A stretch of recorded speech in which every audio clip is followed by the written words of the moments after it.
오늘의 말씀 디모데후서 3장 14절에서 17절 말씀입니다. 그러나 너는 배우고 확신한 일에 거하라. 너는 내가 누구에게서 배운 것을 알며 또 어려서부터 성경을 알았나니 성경은 능히 너로 하여금 그리스도 예수 안에 있는 믿음으로 말미암아 구원에 이르는 지혜가 있게 하느니라. 모든 성경은 하나님의 감동으로 된 것으로 교훈과 책망과 바르게 함과 의로 교육하기에 유익하니 이는 하나님의 사람으로 온전하게 하며 모든 선한 일을 행할 능력을 갖추게 하려 함이라.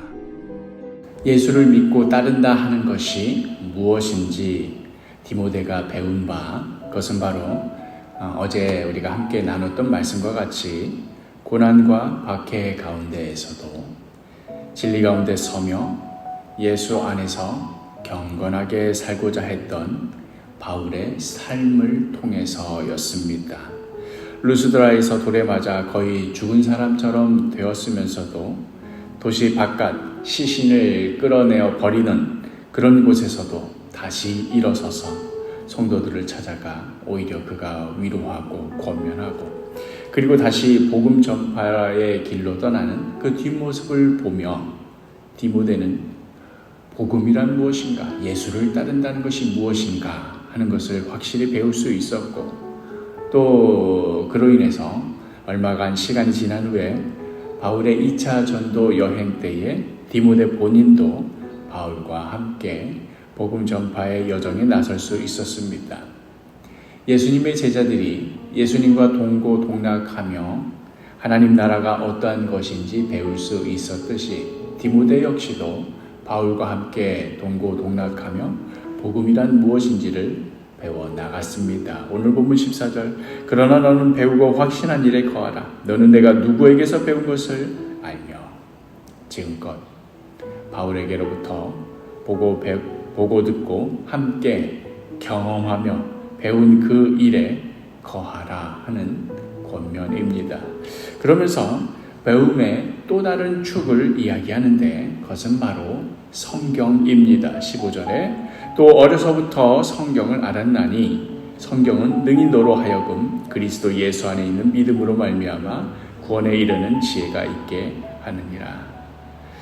디모데는 결정적으로는 그 바울의 삶을 통하여서 예수를 믿게 되고 또 그 제자가 되고 함께 복음 전파의 길을 떠날 수 있게 되었지만 이러한 과정 이면에는 이미 디모데가 어릴 적부터 유대인이었던 어머니의 가르침에 따라서 성경을 배우고 알아왔던 그런 배경이 있었습니다.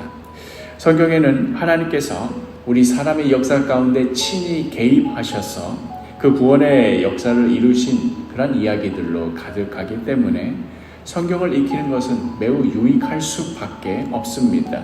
우리가 너무도 익숙한 잘 아는 말씀 16절과 17절, 모든 성경은 하나님의 감동으로 된 것으로 교훈과 책망과 바르게 함과 의로 교육하기에 유익하니 이는 하나님의 사람으로 온전하게 하며 모든 선한 일을 행할 능력을 갖추게 하려 함이라. 성경은 이루 말할 수 없는 유익을 줍니다.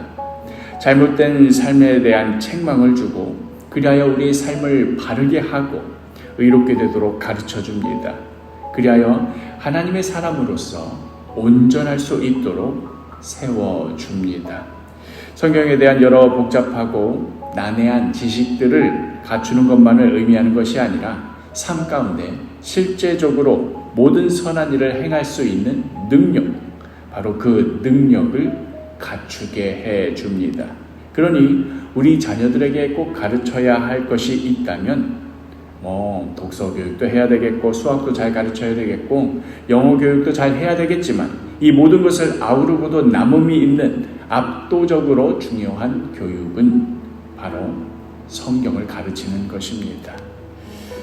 안타까운 점은 오늘날 많은 성도들이 또한 그의 자녀들이 성경에 대해 많이 알고 있지 못하고 있다는 점입니다. 교리적으로 중요한 몇몇 지점들은 대략은 알고 있지만 성경 전반에 걸쳐서는 잘 알지도 못할 뿐더러 성경에 관한 그 지식이 매우 편파적이고 통합되지 못한 채 그냥 막연하게 피상적으로 난 그리스도인이야, 난 종교가 개신교야 하는 식의 좀 희미한 정체성을 갖게 되는 것이지요. 종교개혁 정신의 중요한 지점 중 하나는 모든 성도들로 하여금 직접 성경을 들어서 읽고 그 내용을 잘 숙지하도록 가르치고 교육하는 데 있었습니다. 우리가 지난주 주일 설교 시간에도 언급하였듯이 깔뱅이의 경우 시편 1편에서부터 150편까지 그 전체를 다 노래로 만들어서 예배 시간에 함께 온 성도들이 부를 뿐만 아니라 각 가정에서도 부모들이 아이들과 함께 부르며 모든 시편의 내용을 자연스럽게 암송하도록 그렇게 의도하고 만든 노래집이 바로 1539년에 초판이 나오고 또 1562년까지 계속 수정 보완하여 만든 제네바 시편가입니다. 종교교육가들이 얼마나 성경교육에 진심이었는가 하는 것을 볼 수 있는 장면 중 하나이지요.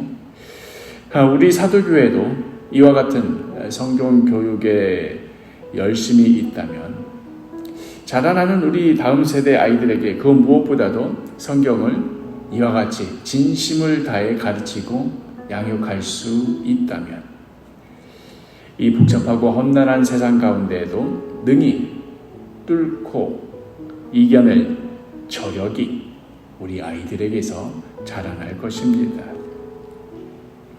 사실 1919년도부터 시작한 큐티 다이어리가 이러한 의도로 시작을 했던 것이긴 합니다. 그래서 7년차를 맞이하고 있는데요.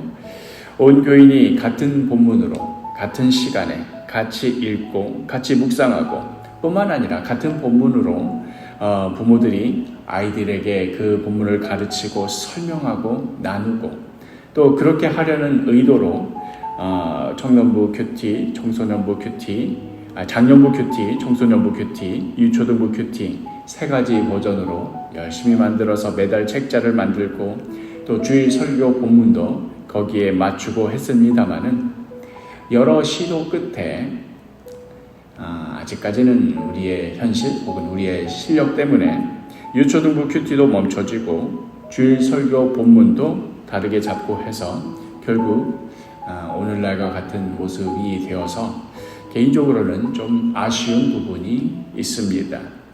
그러나 우리 사도교회는 한 몸 된 교회이기 때문에 목사만 열심을 내고 따라오지 못하면 그냥 뒤처지게 내버려두고 이렇게 할 수는 없는 일입니다. 그렇게 해서도 안 됩니다. 그리하여 지금은 때를 기다리고 있는 중입니다. 목사로서 때로는 조바심이 나기도 하고 또 제풀에 지쳐서 낙심되기도 하지만 그러나 소망을 잃지 않고 계속해서 성경 말씀에 대한 열정과 진지함으로 말씀을 가르치고 말씀으로 양육하는 이 사역을 계속해 나가려 합니다. 씨앗이 땅 속에 심겨져 뿌리를 내리는 동안 땅 바깥에서는 도대체 그 땅 속에서 무슨 일이 벌어지는지 알 길이 없어 답답해하기도 하고 조바심이 나기도 하지만 그러나 때가 되면 틀림없이 그 씨앗에서 뿌리가 나오고 새싹이 오르고 무럭무럭 자라 아름드리 나무로 세워져 갈 그때를 이 새벽에도 예수 그리스도 이름으로 간절히 소망합니다.